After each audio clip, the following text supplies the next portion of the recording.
ఏలీ కుమారులు యెహోవాను ఎరుగిన వారై మిక్కిలి దుర్మార్గులై ఉండిరి. ప్రియులారా, సమూయేలు జన్మించక ముందు యాజకత్వం ఏ విధంగా భ్రష్టు పట్టిందో ఆ మాట మనకు జ్ఞాపకం చేస్తూ ఉంది.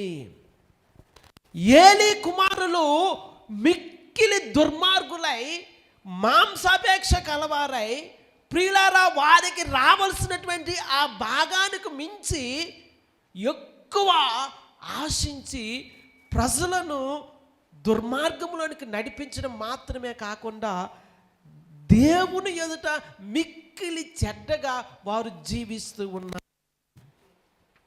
ప్రియులారా, గమనిస్తూ ఉన్నారా?